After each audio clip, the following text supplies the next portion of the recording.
Summer is here, everyone knows what that means. It means fun in the sun, it means festivals, it means gluttony, it means drunken debauchery, it means moldy old men. It means it's episode 13 of Oh, Zeo.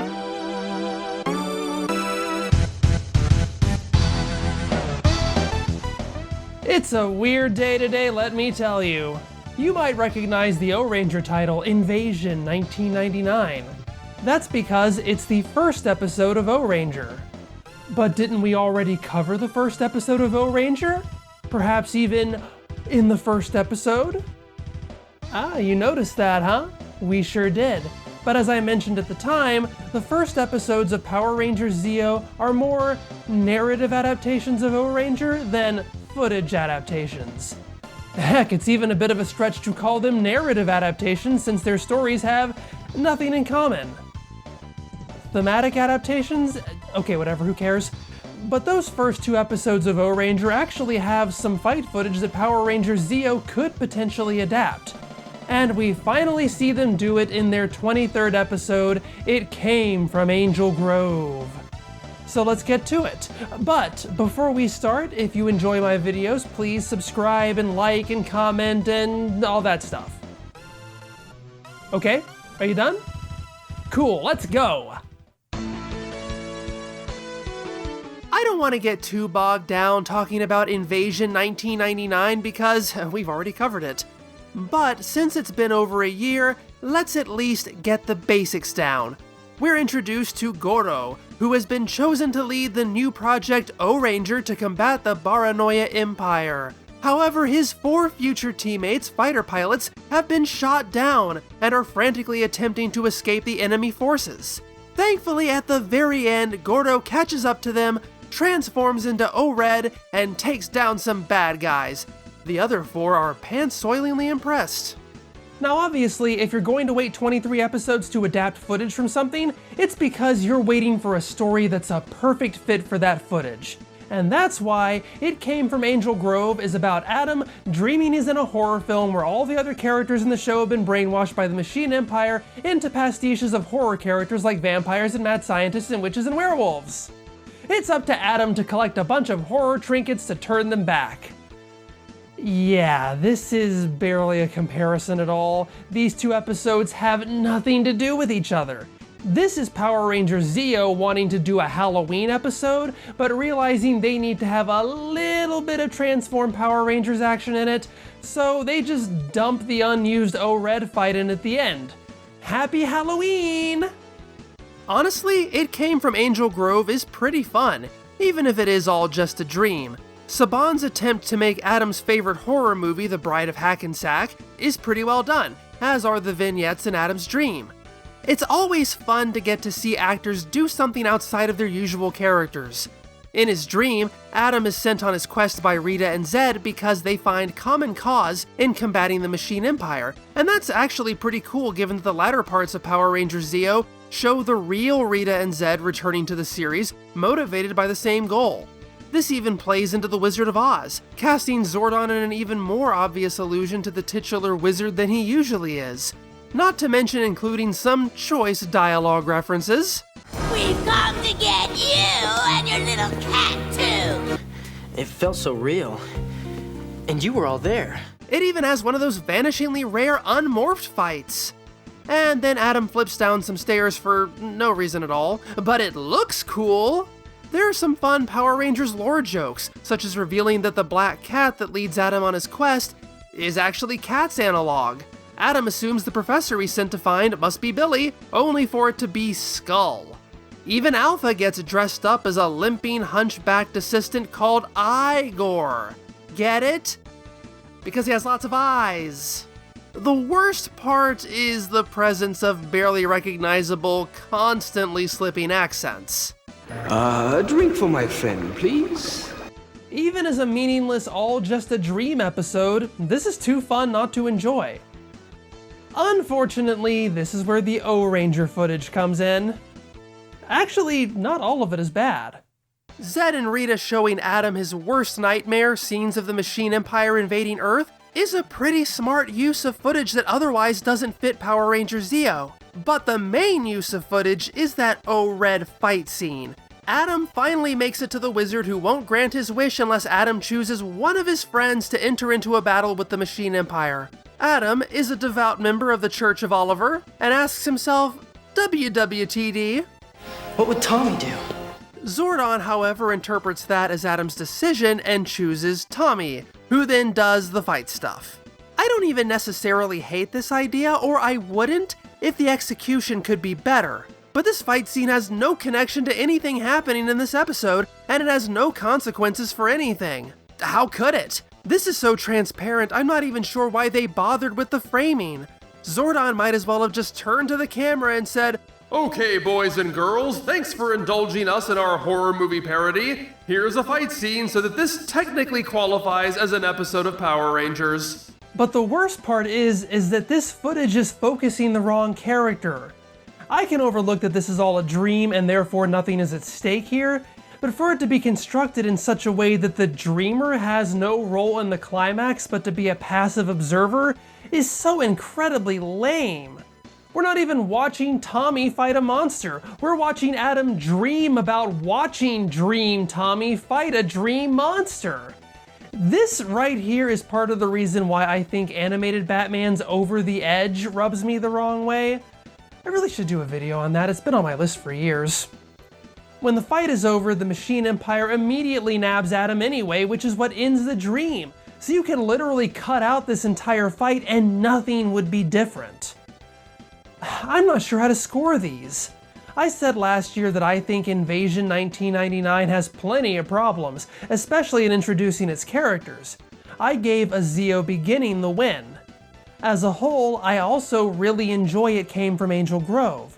After all, I've praised Ohranger and Sentai in general when it just embraces the camp and allows itself to have fun. Sure, Power Rangers has to frame it as a dream to let themselves get away with it, but I still like it. But I'm not sure if I should be comparing these as episodes given that they have absolutely nothing in common. It's like asking if I prefer go-karts or sandwiches. I might prefer one over the other, but they're such different experiences that it's almost impossible to evaluate them under the same criteria. But if I only evaluate it on the use of the shared footage, Power Rangers takes a fight scene that serves as a dramatic and meaningful introduction and reduces it to absolutely nothing of substance. Ohranger clearly wins. That seems too easy. Look, I'll do the best I can here. For story, while It Came from Angel Grove is fun, nothing is really accomplished, not even within the framing of a dream. It's a very different type of story, but Ohranger builds suspense and intrigue. Ohranger wins. For characters, my biggest issue with the opening of Ohranger is that it establishes next to nothing about any of the characters. Power Rangers gives far more interesting things for the characters to do, even if they aren't the characters. Power Rangers wins.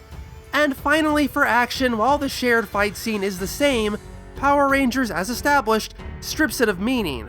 Plus, Power Rangers is pitting itself against a Sentai series premiere, which is trying really hard and exerting a lot of its budget to make a good impression.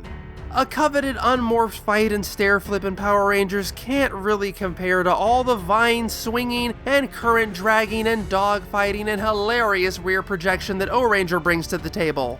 And so, Ohranger wins, which means that Ohranger wins. Second time's the charm, I guess. Alright, well at least this time we're getting a comparison that actually is a comparison between two episodes. I'm really looking forward to discussing the similarities and differences in vivid detail and seeing how Power Rangers deftly weaves everything into a new context. Oh wait, what's that? Oh, these episodes don't have anything in common either. Their stories are completely different? The monster doesn't even share the same theme. The only shared footage is the robot fight at the end. Oh, well, never mind then. The Festival One-Shot Contest is a very Japanese episode of Ohranger. It's ostensibly about a monster, Barahungry, who infects all food with a rainbow mold, which does happen quite a bit. However, Barahungry is quite the hedonist and becomes obsessed with eating food, drinking sake, and wanting to participate in Japanese summer festivals. In order to confront and pacify the creature, the Ohrangers join in on the festivities with their own Ohranger Robo-themed Mikoshi and their own barrel of sake. As if it's not already obvious enough, this is Ohranger really indulging its silly side. This is the broadest of broad comedy, and every character is over the top. I think my favorite bit is the Ohrangers having to save a man covered in mold by vacuuming it off of him. But they're Sentai heroes, so they can't just use a vacuum. Otherwise it would look like that American scene of the Power Rangers digging a hole with shovels. How mundane. They have to wield it like one of their team weapons, with all the characters taking stances around it and announcing it as Big Bang Cleaning! Don't get me wrong, I like a good serious story, but Ohranger was kind of sucking at that, no pun intended. So I much prefer them throwing up their hands and going, yeah, let's just be silly now. Big Bang Cleaning is also appropriate as this episode introduces a new team weapon, the Olay Bazooka, renamed the Zeo Cannon in Power Rangers.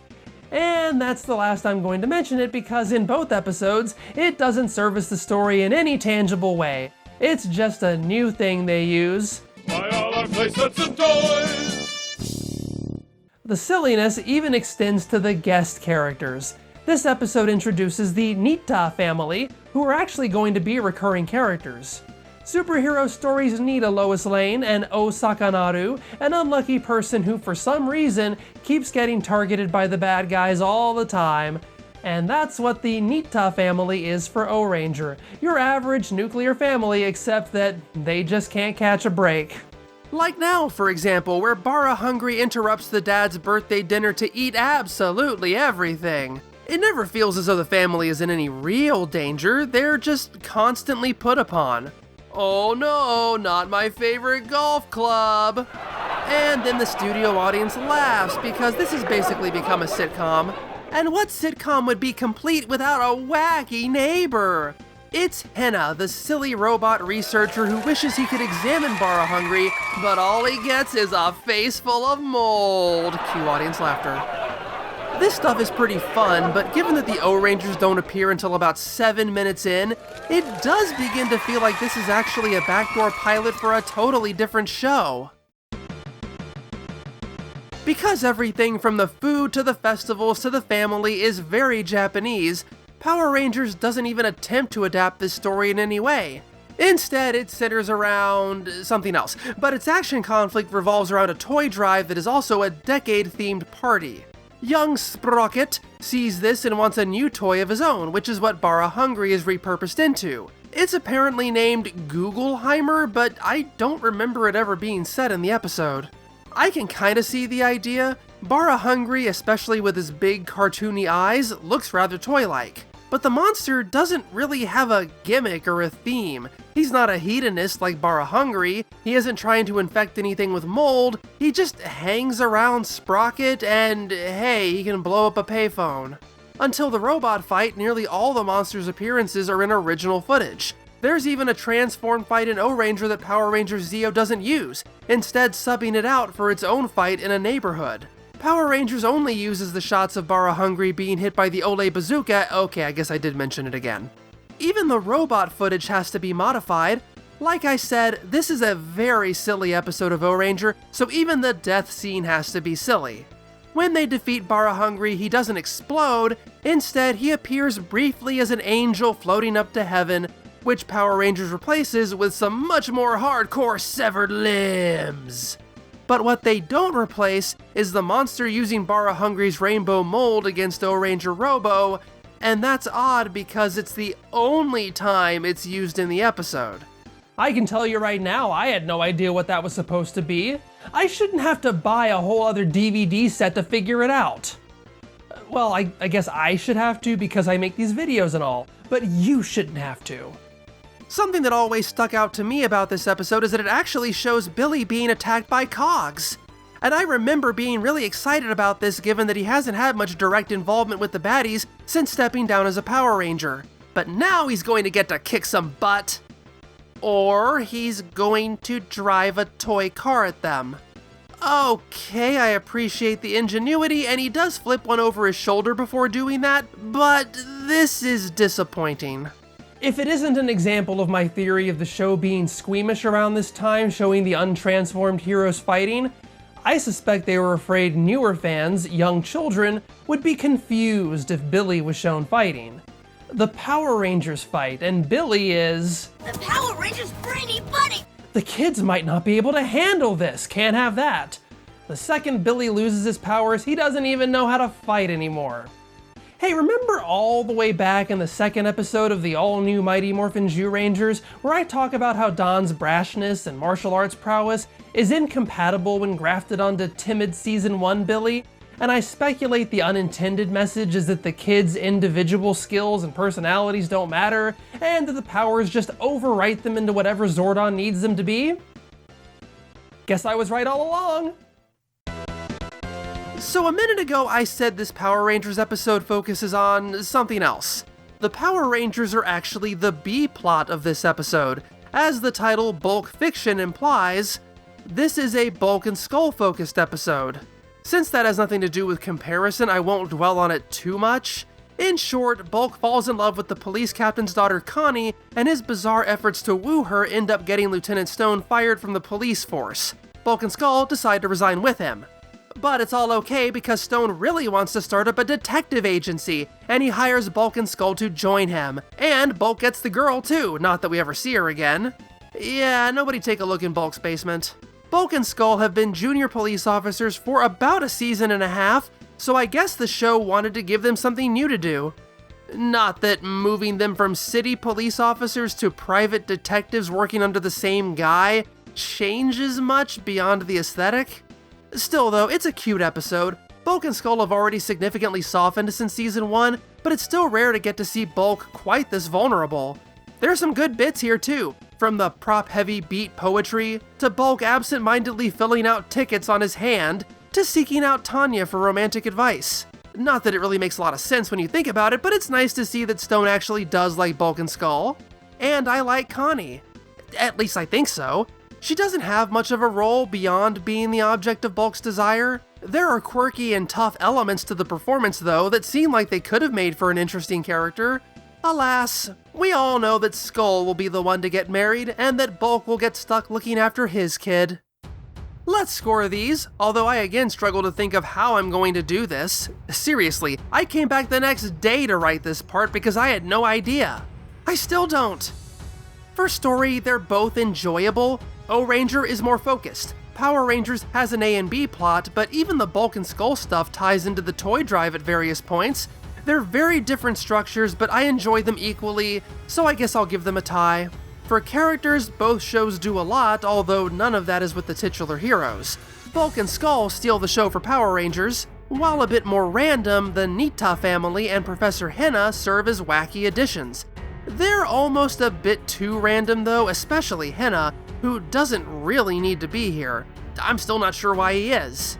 I guess, barely, Power Rangers wins this. For action, Power Rangers subs in their own fight with the monster that is largely equal in quality to what it replaces. It's cute to see Billy involved in a fight, even if the implications are a bit disappointing, but it's hard to overcome the lack of the party crashing and the festival... crashing. Bara Hungry's rampage is even set to the Nutcracker Suite. And of course, the robot fight just makes more sense in Ohranger because the episode features the appropriate context. Ohranger wins, and overall, that leaves it a tie. These were just goofy. I mean, they're goofy in the best way, but goofy in the worst way for comparing. I still assert that the conversion from Ohranger to Zeo is a lot smoother and more direct than Zyuranger to Power Rangers, but that doesn't mean that Ohranger won't do something wacky that Power Rangers doesn't want to touch, like a whole episode where the cast stands on their head or something. I mean, I know Zeo takes the stick out of its butt eventually. One day we'll get to that episode where the characters have to sing the whole time. It does strike me how much earlier Zyuranger introduces their sixth member. Ohranger's really sitting on this, isn't it? Well, we'll be there soon. Thanks for watching. Like and subscribe. Thank you, wonderful patrons, contributing at patreon.com/MrFusion. I will see you next time.